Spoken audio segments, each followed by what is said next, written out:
प्यारे बच्चों, आज का क्लास आप सभी के लिए बहुत ज्यादा इम्पोर्टेंट है क्योंकि इस क्लास में हम लेके आए हैं आपके लिए क्लास 12th फिजिक्स का top 50 most important objective question. और ये सारे प्रश्न आपके बोर्ड एग्जाम के दृष्टिकोण से बहुत ज्यादा इम्पोर्टेंट है। तो बच्चों, आज के क्लास को बिल्कुल ध्यान से देखिएगा और आज के क्लास में दिए जाने वाले सारे प्रश्नों को आप लोग अच्छे से याद भी करते चलिएगा। ओके, चलिए फिर क्लास को स्टार्ट करते हैं। और पहला नंबर सवाल आपके सामने है। सभी बच्चे हमारे साथ आंसर को चैट सेक्शन में लगाते चलिएगा। देखिए, पहला नंबर सवाल पूछा जा रहा है, पानी का परावैद्युत स्थिरांक होता है, यानी कि the dielectric constant of water is, पानी का परावैद्युत स्थिरांक 80 होता है। आपको भी पता होना चाहिए। Correct answer option number A हो जाएगा। सारे बच्चे आंसर को लगाते चलिएगा। देखिए, दूसरा नंबर सवाल पूछा जा रहा है कि आवेश का विमा क्या होता है। बहुत ज्यादा इंपॉर्टेंट है, कई वर्षों से लगातार ये प्रश्न पूछे जा रहे हैं। आवेश का जो विमा होता है बच्चों, आप लोगों ने एक फॉर्मूला को पढ़ा होगा। आई बराबर क्या होता है? आई बराबर क्यू अपॉन टी फॉर्मूला होता है। हमें चार्ज निकालना है तो चार्ज बराबर क्या होता है?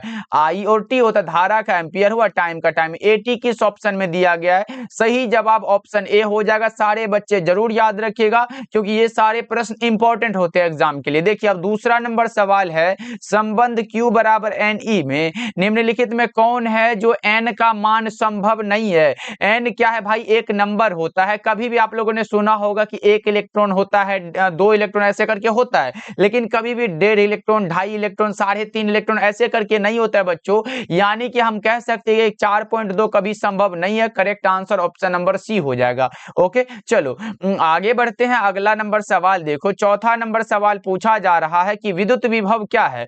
विद्युत विभव क्या होता है? सदिश राशि है, अदिश राशि है, उदासीन राशि है या इनमें से कोई नहीं बच्चों? तो विद्युत विभव कौन सी राशि है ये आपको बताना है। फोर्थ नंबर सवाल का जवाब, विद्युत विभव एक अदिश राशि है। विद्युत विभव का मात्रक की बात करें बच्चों, तो विद्युत विभव का मात्रक वोल्ट होता है। और फॉर्मूला भी बराबर क्या होता है? डब्ल्यू अपॉन क्यू होता है। वाट का जूल हुआ और चार्ज का कूलम। यानी कि आपसे पूछे 1 वोल्ट बराबर क्या होता है? 1 जूल पर कूलम। ये भी याद रख लो और ये भी याद रख लो, क्योंकि अगर ये सब में से कोई आ रहा है तो आप लोग लगा के आओगे, इसीलिए हम बता दिए। चलो, पांचवा नंबर सवाल देखो, पूछा जा रहा है, ये रहा, जब किसी वस्तु को आवेशित किया जाता है तो उसका द्रव्यमान क्या होता है? उसका द्रव्यमान वो वस्तु पर निर्भर करता है, या फिर वो धनात्मक होगा या तो ऋणात्मक होगा। अगर किसी वस्तु को धनावेशित किया जाता है तो उसका द्रव्यमान घट जाता है, अगर ऋणावेशित किया जाता है तो बढ़ जाता है, यानी कि बढ़ या घट दोनों सकता है। करेक्ट आंसर ऑप्शन डी हो जाएगा। चलो आगे बढ़ते हैं। 6 नंबर सवाल देखो, कूलम्ब बल कैसा बल होता है? कूलम्ब बल केंद्रीय और विद्युत बल दोनों होता है। सर, ये तो आसान प्रश्न है लेकिन एग्जाम में बहुत बार ये पूछा गया, इसलिए बच्चों इसको ध्यान में रखोगे आप लोग। चलो आगे बढ़ते हैं। 7 नंबर सवाल देखो, साबुन के एक बुलबुले को जब आवेशित किया जाता है तो उसकी त्रिज्या क्या होती है? साबुन के एक बुलबुले को जब आवेशित किया जाता है तो उसकी त्रिज्या आपको बताना है। तो त्रिज्या सीधे रूप से बढ़ जाती है बच्चों। 7 का राइट आंसर ऑप्शन ए हो जाएगा। चलो 8 नंबर सवाल का जवाब बता दो आप लोग।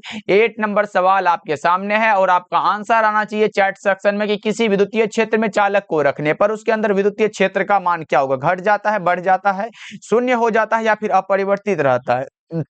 तो ये शून्य हो जाता है। राइट आंसर ऑप्शन सी होगा, याद रखोगे आप लोग। चलो, और बच्चों जितने बच्चे अभी इस क्लास को देख रहे हो सारे बच्चे क्लास को लाइक करते चलिएगा और इस चैनल पे पहली बार जुड़ रहे हो तो सब्सक्राइब आप लोग करते चलिएगा। ओके जी, चलो आगे बढ़ते हैं। 9 नंबर सवाल देखो, किसी संधारित्र की धारिता का मात्रक क्या होता है? ये इंपॉर्टेंट है बच्चों। किसी संधारित्र की धारिता को हम लोग सी के द्वारा डिनोट करते हैं। सी बराबर फॉर्मूला होता है क्यू अपॉन वी होता है। चार्ज का कूलम हुआ और ये वोल्ट लिख लो। यानी कि बच्चों ये तो हमारा एक फॉर्मूला यहां से निकल गया, लेकिन इसका मात्रक एक फैराड होता है जिसे हम लोग ऐप के द्वारा सूचित करते हैं। फैराड बराबर क्या होता है? फैराड बराबर सी बी इनवर्स होता है। यानी कि 1 फैराड बराबर कहे तो 1 कूलम पर वोल्ट होता है। बच्चों याद रखोगे, ये याद रखने वाली चीजें हैं, जरूर याद रखोगे। करेक्ट आंसर ऑप्शन सी हो जाएगा। ओके, और सी बराबर एक फॉर्मूला और पर सी बराबर एप्सिलॉन नॉट ए बटा में डी।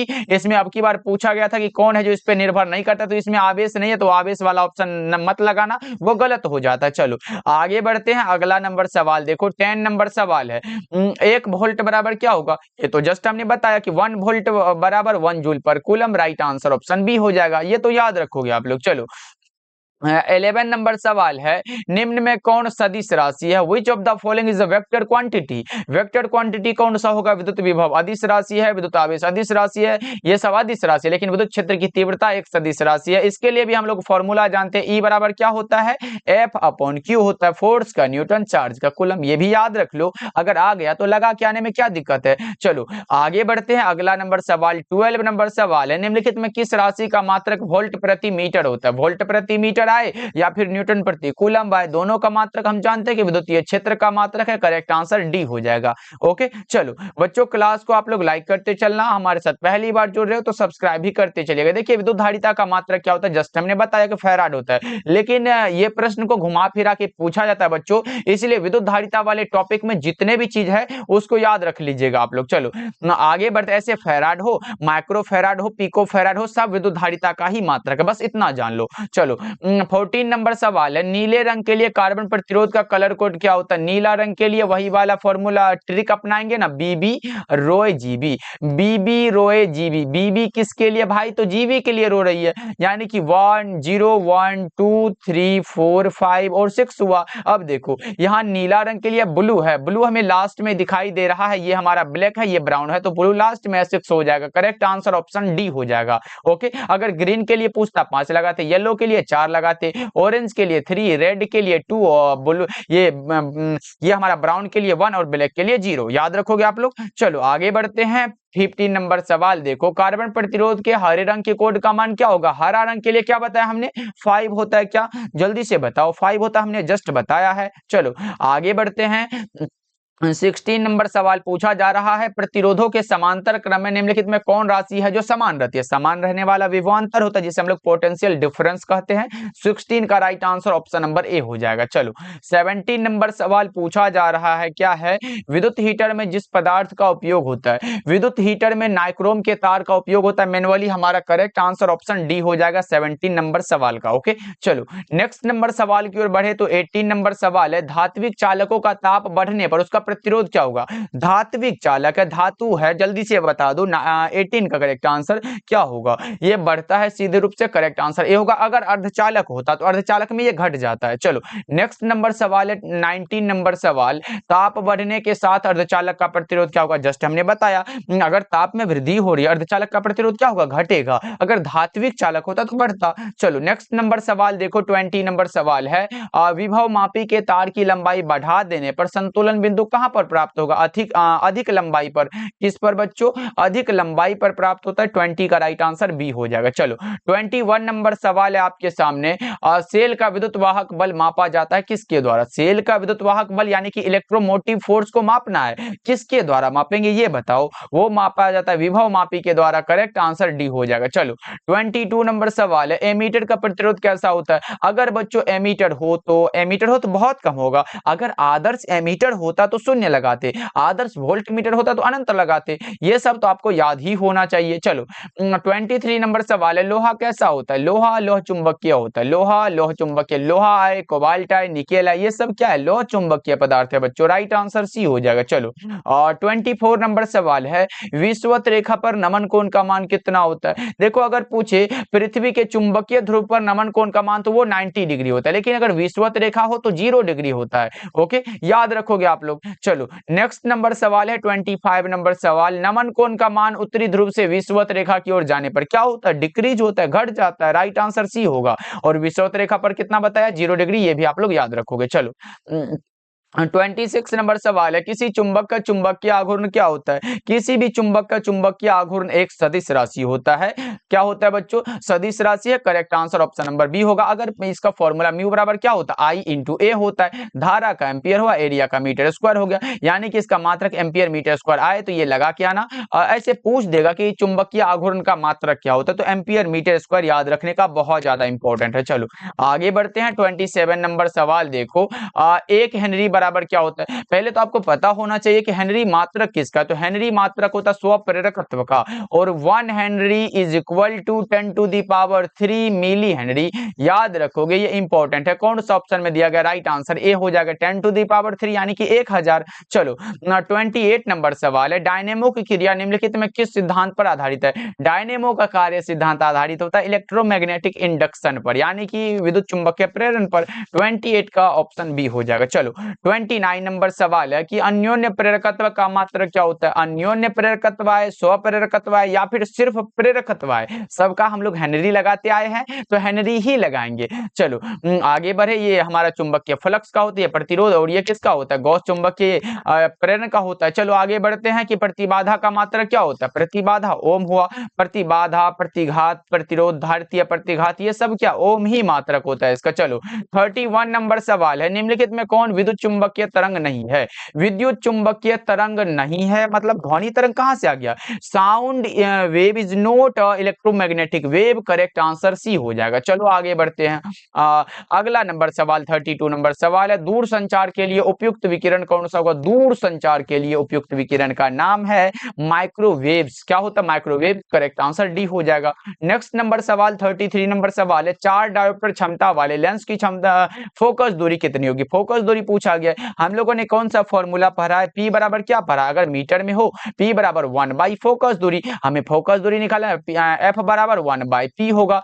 P कितना दिया गया? 1/4 होगा, और यानी कि 0.25 मीटर में होगा, क्योंकि यहाँ मीटर वाला ये फॉर्मूला यूज है। करेक्ट आंसर ए हो जाएगा। चलो आगे बढ़ते हैं। अगला नंबर सवाल देखो, कांच के लिए क्रांतिक कोण कितना होता है? लगभग में 42 डिग्री होता है बच्चों। राइट आंसर डी हो जाएगा, याद रखोगे। चलो आगे बढ़ते हैं। 35 नंबर सवाल है, एक स्वस्थ व्यक्ति के आंख के लेंस की फोकस दूरी कितनी होती है? पहले तो आप लोग ये एक बार चैट करके बता दो कि अस्पष्ट दृष्टि की न्यूनतम दूरी कितनी होती है। आप लोग कमेंट करके बताओगे, ये होमवर्क के लिए रहा। अब बता दो एक स्वस्थ व्यक्ति के आंख के लिए फोकस दूरी कितनी होती है? 2 centimetre. Right answer option B होगा। ऐसे गलती मत कर, ये 25 सेंटीमीटर लगा दोगे, गलत हो जाएगा। चलो आगे बढ़ते हैं। 36 नंबर सवाल पूछा जा रहा है, समतल दर्पण की वक्रता त्रिज्या कितनी होती है? अनंत होती है। समतल दर्पण की वक्रता त्रिज्या हो, फोकस दूरी हो, दोनों अनंत होती है। चलो आगे बढ़ते हैं। 37 नंबर सवाल है, पतली झिल्ली के रंगीन दिखने का कारण क्या हो सकता है? पतली झिल्ली के रंगीन दिखने का कारण प्रकाश का व्यतिकरण है, इंटरफेरेंस ऑफ लाइट के कारण होता है। करेक्ट आंसर बी हो जाएगा। चलो आगे बढ़ते हैं। प्रकाश का वेग महत्तम होता है निर्वात में। प्रकाश का वेग महत्तम है निर्वात में। राइट आंसर डी होगा 38 का। आप लोग अगर डी लगा रहे हो तो बिल्कुल करेक्ट हो जाएगा। चलो 39 नंबर सवाल है कि प्रकाश के कणिका सिद्धांत के प्रतिपादक कौन थे? प्रकाश के कणिका सिद्धांत के प्रतिपादक का नाम है न्यूटन साहब। लेकिन बच्चों अगर पूछे द्वितीयक तरंगिका तो हाइगेंस साहब दिए हैं, और डी ब्रोगली दिए हैं द्रव्य तरंग सिद्धांत। चलो ये भी आप लोग याद रख लो। चलो आगे बढ़ते हैं। 40 नंबर सवाल है, कैथोड किरण क्या है? कैथोड रेज जो होता है ये ग्रुप ऑफ इलेक्ट्रॉन यानी कि इलेक्ट्रॉनों का समूह होता है। करेक्ट आंसर आपका ए हो जाएगा। चलो आगे बढ़ते हैं। 41 नंबर सवाल का जवाब बता दो, इनमें कौन आवेश रहित है? आवेश रहित है मतलब चार्ज लेस, किस पे आवेश नहीं है? फोटोन। कौन? फोटोन का द्रव्यमान कितना होता है? 0 होता है सर, यही तो चार्ज लेस है। करेक्ट आंसर सी हो जाएगा। चलो 42 नंबर सवाल है, मिलिकन की तेल बूंद विधि द्वारा ज्ञात किया जाता है इलेक्ट्रॉन का। इलेक्ट्रॉन का क्या ज्ञात करते हैं? मिलिकन साहब के तेल बूंद विधि द्वारा इलेक्ट्रॉन का हम लोग क्या ज्ञात करेंगे बच्चों? आवेश ज्ञात करते हैं। करेक्ट आंसर बी हो जाएगा। चलो नेक्स्ट नंबर सवाल है, हाइड्रोजन स्पेक्ट्रम की कौन सी श्रेणी अवरक्त भाग में नहीं पड़ती है? लाइमन सीरीज होता है। लाइमन सीरीज डी वाला ऑप्शन में दिया गया ना, बिल्कुल करेक्ट आंसर है। चलो 44 नंबर सवाल का जवाब बता दो एक बार, एक सरल सूक्ष्मदर्शी से बना हुआ प्रतिबिंब कैसा होता है? अगर सिंपल माइक्रोस्कोप से कोई प्रतिबिंब बन रहा है तो वो कैसा बनेगा? काल्पनिक एवं सीधा। Right answer option number A हो जाएगा, याद रखोगे आप लोग। चलो आगे बढ़ते हैं। 45 नंबर सवाल है, निम्नलिखित में कौन सही है? ये तो एक ही प्रकार का है। अगर हम लोग 12 का निकाल लेंगे तो हमारा आंसर जल्दी से मिल जाएगा। देखो 12 का निकालना है, 2 से लगाओ, भागा देना है, 6 दूना के 12, शेष कितना बचा? 0 बचा सर। फिर 2 से लगा दो, 3 दूना के 6, शेष कितना बचा? 0 बचा। फिर 2 से लगाओ, 2 तिहाई 6 मतलब 2 एकम 2, यानी कि 2 एकम 2 हुआ, और शेष 1 बचा 3 हुआ। 1100 1100 किस में दिया गया? 1100। ये वाला ऑप्शन हमारा करेक्ट आंसर है, ऑप्शन नंबर ए। चलो 46 नंबर सवाल देखो, बताया जा रहा है कि दाता द्रव्य परमाणु की संयोजकता कितनी होती है? दाता द्रव्य परमाणु की संयोजकता पूछा पूछा गया आप लोगों से, जल्दी से बता दो। डोनर इम्प्योरिटी एटम पूछा गया है, बताओ क्या होगा, वो 5 होता है। करेक्ट आंसर सी हो जाएगा। चलो 47 नंबर सवाल है, द्विआधारी अंक इतना दिया गया 10101 का दशमलव अंक पद्धति में क्या होगा, जल्दी से निकाल के बता दो। अगर देखो, अगर हम ये सब का निकाल दे बच्चों तो आपको समझ में भी आ जाएगा और याद भी हो जाएगा। देखो पहले हम ए वाला का निकालते हैं, तो 31 का ए से करके निकाल लेते हैं, 2 से लगाना है। 2 कितना हुआ, 16 दूना के 32 होता, 15 दूना 30 हुआ, शेष 1 बचा, फिर 2 से लगाओ। 7 दूना के 14, शेष 1 बचा, फिर 2 से लगाओ। 2 तिहाई 6, शेष 1 बचा, फिर 2 से लगाओ। 2 एकम 2, शेष 1 बचा, यानी कि ये 5 को 1 किस में नहीं है भाई, यहाँ तो 10101 है, तो ये हमारा नहीं होगा, यानी कि ऑप्शन ए गलत हो जाएगा। ऑप्शन बी यानी कि 21 है, 21 का निकाल लेते हैं, फिर 2 से लगाना है। देखो 10 दूना के 20 हुआ, तो शेष कितना बचा, 1 बचा, फिर 2 से लगाओ। 5 दूना 10 हुआ, शेष कितना बचा, 0 बचा, फिर 2 से लगाओ। 2 दूना के 4, शेष कितना बचा, 1 बचा, फिर 2 से लगाओ। 2 एकम 2, शेष 0 बचा। देखो 10101, क्या ये मिल रहा है क्या, नीचे से ऊपर जाना है बच्चों। देखो 1 है, 0101, ये वाला मिल रहा है क्या बच्चों, देख लो यही वाला हमारा मिल रहा है, यानी कि ऑप्शन नंबर बी बिल्कुल करेक्ट कह सकते हैं बच्चों। ओके चलो आगे बढ़ते हैं, अगला नंबर सवाल देखो। 48 नंबर सवाल है, डायोड का उपयोग करते हैं रेक्टिफायर की तरह। रेक्टिफायर क्या है सर, रेक्टिफायर हम कहते हैं दिष्टकारी। करेक्ट आंसर सी होगा, दिष्टकारी की तरह करते हैं, राइट आंसर ऑप्शन सी हो जाएगा। चलो आगे बढ़ते हैं, 49 नंबर सवाल है, पी प्रकार के अर्धचालक में आवेश वाहक क्या होते हैं। देखो अगर पी टाइप का अर्धचालक प्राप्त करना हो, उसमें हम क्या होता है, उससे हम लोग त्रिसंयोजी को मिलाते हैं, और वो हमारा पी टाइप में क्या होता है, धनात्मक होता है, यानी कि विबर होता है, और एन टाइप के लिए इलेक्ट्रॉन होता है। याद रखोगे, एन टाइप का अर्धचालक के लिए बहुसंख्यक आवेश इलेक्ट्रॉन होता है, पी टाइप के लिए बहुसंख्यक आवेश क्या होता है, वो विवर होता है, जिसे होल भी कहते हैं, और कभी कभी ऐसे छिद्र भी लिख देता है बच्चों, ये भी याद रख लो, क्योंकि कोई भी आए लगा के तो आना है ना। चलो आगे बढ़ते हैं, किसी बिंदुवत स्रोत से परिमित दूरी पर तरंगाग्र कैसा होता है, गोलाकार होता है। Sir right answer option number A हो जाएगा। चलो बच्चों आज के क्लास में हम लोगों ने 50 ऑब्जेक्टिव को किया, और ये सारे प्रश्न आपके एग्जाम के लिए इंपॉर्टेंट होता है, इसलिए हमने करा दिया। ओके बच्चों, तो क्लास कैसा लगा कमेंट करके जरूर बताना। सारे बच्चे क्लास को लाइक कर दीजिएगा, हमारे साथ पहली बार जुड़ रहे हो तो सब्सक्राइब भी करिएगा। ओके बच्चों, मिलते हैं फिर अगले क्लास में।